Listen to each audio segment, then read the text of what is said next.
مصدق میں یہ بتائیں، مجھے یہ پتا ہے کہ اس وقت پاکستان نے طالبان کو شروع میں 3 باتیں کہی تھیں. انہوں نے کہا جی یا آپ ان کو ریلوکیٹ کریں سرحد سے دور، ان کی فیملیز اور سب کو، یا ان سے سرنڈر ہتھیار پھینکوائیں یا پھر پیچھے ہٹ جائیں.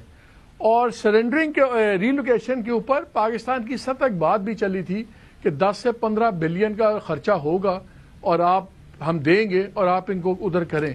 لیکن وہ بھی چیز پھر آگے فلٹر آؤٹ ہو گئی. 32 ارب. اب کوشچن یہی ہے کہ اوکے، اب اگر ایشو یہ ہے کہ اتنے بڑے سیریس باتوں پہ اگر ہم کیجولی بات کر لیں گے کہ آگے کتنے چلے گے، کوئی تو نیومیریکل یا فیکچوئل کوئی تو پروف سامنے آنے چاہیے نا، تاکہ اگر ان لوگوں نے کیا ہے، وہ کہتے ہیں ایک بندہ بھی ہم نہیں لائے، ادھر سے کہا جا رہا ہے کہ یہ ہزاروں لے آئے، تو the truth must be somewhere in the middle at least. وہ تو اب آپ لوگ گورنمنٹ ہیں، آپ لوگ ہمیں کس طرح کیسے اس بات کو ہم جانیں کہ کون آدھا سچ بول رہا ہے کون پورا جھوٹ بول رہا ہے، ہم کیسے جانیں؟ ان کو یقین بھی دلائیں، ان کو یقین دلائیں یہ گورنمنٹ ہے، ان کو یقین ہی نہیں آ رہا ہم گورنمنٹ ہیں بھی نہیں بیچارے، ان کو یقین بھی نہیں آ رہا. جی مصدق دیکھیں، ایک تو جو سب سے بڑی اہم چیز جو ابھی تک کی گفتگو میں سیٹل ہوئی ہے، وہ ایک تو یہ ہے کہ چودھری صاحب کے مطابق D G I S P R کو کچھ پتہ نہیں ہے، کیونکہ وہ انجینئرنگ کور کے ہیں. ذرا چودھری صاحب کی باتیں سنیں آپ. ایک بندہ ہے جو فوج کو ریپرزینٹ کرتا ہے، کسی کور کو نہیں ریپرزینٹ کرتا. جب وہ کوئی پیغام لے کر آتا ہے تو فوج کی طرف سے پیغام لے کر آتا ہے، اپنا ذاتی پیغام. فوج کے بڑے لاڈلے ہیں، ہمیں بڑے بتاتے ہیں، ہم بھی ڈاکٹر صاحب لاڈلے ہیں فوج کے، کوئی ایسی بات نہیں ہے. بات تو آپ بات نہیں کرنے دے رہے، لیکن بہرحال میں آپ جتنی دفعہ روکیں گے میں دوبارہ سے شروع کروں گا، تو دوبارہ سے شروع کرتا ہوں. ایک تو چودھری صاحب نے یہ بات سیٹل کی کہ D I S P R کو کچھ پتہ نہیں ہے.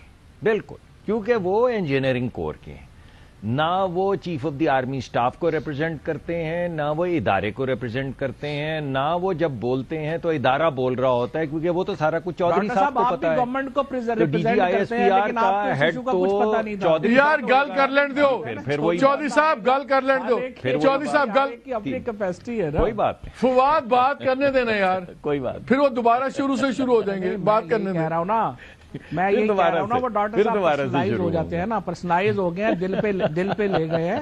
میں نے انہیں یہ کہا کہ دیکھیں آپ میں نے یار آدھی بات کی ہے چودھری صاحب، ابھی تو آدھی بات کی ہے چودھری صاحب. بھائی مالک اچھا مصدق پلیز کنٹینیو. ارے یار ہاں، کہ تو ایک تو میرا اس پروگرام کے ذریعے مجھے یہ لگا کہ D G I S P R تو چودھری صاحب کو ہونا چاہیے جنہیں سب کچھ پتا ہے، باقی تو کسی کو کچھ پتا ہی نہیں ہے. دوسرا انہوں نے کہا کہ مالک صاحب آپ 20 سال سے 30 سال سے اس کو فالو کر رہے ہیں، حقانی کیا اور انٹرویو کیا اور طالبان کیا، اپنی جان پہ کھیل کے آپ یہ تمام دہشت گردی کے واقعات کو پوری زندگی آپ نے لگا دی، لیکن آپ کو کیا پتا آپ نے کیا غلط ابتدائیہ دے دیا، اور بالکل آپ کو کچھ پتا نہیں ہے. تو ایک D G I S P R کو کچھ پتا نہیں ہے، ایک آپ کو کچھ پتا نہیں، تو پروگرام بھی آپ ان کے حوالے کریں تاکہ یہ آج کے بعد یہ پروگرام چلایا جائے. ہاں، تیسری بات انہوں نے صحیح کی کہ ڈاکٹر کو کچھ پتا نہیں ہے، یہ میں مان لیتا ہوں. میں نے اتفاقاً کہا کہ فیض صاحب کا ہو سکتا ہے ایسے ہوا، اور انہوں نے کنفرم کر دیا کہ فیض صاحب یہ پیغام لے کر آئے تھے کہ ان کو سیٹل کیا جائے، لیکن ڈاکٹر صاحب کو کچھ پتا نہیں. لیکن میں یہ ماننے کے لیے تیار ہوں، چلیں میں تو ماننے کے لیے تیار ہوں یہ، اور ہماری پارٹی میں تو یہ آتے نہیں تھے، نہیں تو میں کہتا ان کو وزیر لگا دیں. لیکن بہرحال یہ ثابت ہو گیا کہ اب یا تو ان کو لگایا جائے آپ کی جگہ اور یا لگایا جائے D G I S P R کی جگہ، کیونکہ صرف انہی کو معلوم ہے. ارے بھائی بات یہ ہے، آپ اپنی گفتگو میں خود کہہ رہے ہیں کہ یہ بات چیت ہوئی ہے، اور آپ کو بھی یہ معلوم ہے کہ اس وقت کے بلوچستان اور خیبر پختونخوا کے لوگ، میں نے تو اس وجہ سے نام لیا کیونکہ سینٹ میں وہ ہیں، مگر ہم تینوں دوست ہیں آپس میں، آپ کو بھی پتا ہے کہ آباد ہوئے ہیں یا نہیں ہوئے ہیں. آپ کو بھی پتا ہے کہ یہ لوگ جو خیبر پختونخوا کے لوگ تھے یہ اس وقت معترض تھے یا نہیں تھے. ابھی آپ نے کہا کہ آپ کی پارٹی کے تمام خیبر پختونخوا کے لوگ معترض تھے، لیکن جب میں یہ بات کہتا ہوں تو آپ کہتے ہیں یہ کیا بات ہوئی، آپ کی بات سے ہم تھوڑی مان لیں گے. تو بات یہ ہے صاحب کہ اگر یہ سارا کچھ ہوا ہے اور دہشت گردی اس کے بعد ہو رہی ہے، چلیے کسی کا بھی بھلے سے فیصلہ ہو، لیکن ایک پالیسی کے اندر کنسسٹنسی تو ہونی چاہیے. یہ تو نہیں ہو سکتا کہ ایک دن آپ کہیں انہوں نے ہمارے بچے مارے ہیں, ہماری بہنوں کو آگ لگائی ہے فاسفورس پھینک کے, اور اگلے دن ان کی آبادی کی باتیں شروع کر دیں, اور اگلے دن آپ کہیں بڑا کمپلیکس میٹر ہے, یہ اتنا کمپلیکس ہے کسی کو سمجھ نہیں آ رہی.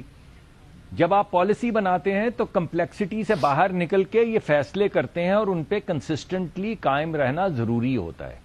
دہشت گردی کے خلاف ہم سب کو, میں اس بات پہ بھی نہیں جاتا کہ چلیں عمران نے کیا ہے یا فوج نے, جیسے آپ کہہ رہے ہیں ان کی مرضی سے ہوا یا نہیں ہوا, لیکن یہ تو مانے کہ یہ ایک انکنسسٹنٹ پالیسی ہے جس کی وجہ سے ہمیں نقصان ہوتا ہے.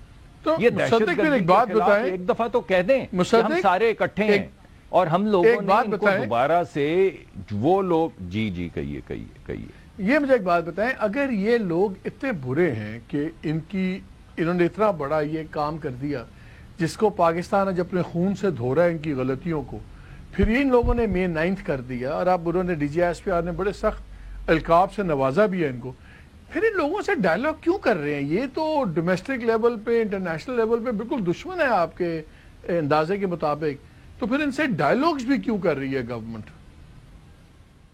نہیں, پہلی بات تو یہ ہے کہ میں نے کسی بھی وقت اس پوری گفتگو میں نہیں کہا کہ وہ طالبان یا وہ دہشت گرد جنہوں نے ہمارے بچے مارے ہیں یا آگ لگائی ہے وہ PTI ہے. میں نے بالکل یہ بات نہیں کہی, یا آپ نے کہی ہے. نہیں, میں ری سیٹلمنٹ کی بات کر رہا ہوں نا, کہ ٹیررسٹ ری سیٹل کر دیے, اس کی وجہ سے ملک میں دہشت گردی آ گئی, تو یہی بھی بیانیہ بن رہا ہے نا اب. تو اگر ان لوگوں نے دہشت گردی کو بھی جی, میں یہ کہہ رہا ہوں, میں تو اپنا نقطہ نظر آپ کو دے رہا ہوں کہ میں یہ نہیں سمجھتا. پلیز, میں یہ سمجھتا ہوں کہ ہمارے یہ سیاسی حریف ہیں, ان سے ہماری نوک جھوک بھی ہوتی ہے, ہم شام کو بیٹھ کے کافی بھی پیتے ہیں. لوگ ہم سے پوچھتے بھی ہیں کہ صبح تو آپ مالک صاحب کے پروگرام میں اتنی لڑائی کر رہے تھے, اب کافی کیوں پی رہے ہیں؟ بھائی ہمارے حریف ہیں مگر دوستوں ہیں ہماری, ان سے سیاسی ہیں چیزیں. اگر کسی جگہ پہ کچھ کرمنل ایکٹیویٹی ہوئی ہے, اگر کور کمانڈر کے گھر کو حقیقت میں آگ لگی ہے, اگر پشاور میں قلعے پہ حقیقت میں حملہ ہوا ہے, اگر شہیدوں کے جو مجسمے تھے ان کے سر کاٹ کے ان کو حقیقت میں پٹکا گیا ہے, اگر سرگودا کے اندر جہازوں کو آگ لگائی گئی ہے, اگر GHQ کے اوپر حملہ کرنے کی کوشش کی گئی ہے, تو جن لوگوں نے کیا ان کو سزا تو دینی ہے. مگر ان کو آپ یہ کہہ دیں کہ یہ وہ دہشت گرد ہیں جو ملک کے اندر سوئسائڈ بامبنگ کر رہے ہیں اور آ کے دہشت گردی کر رہے ہیں, تو میں نے تو ایسا نہیں کہا.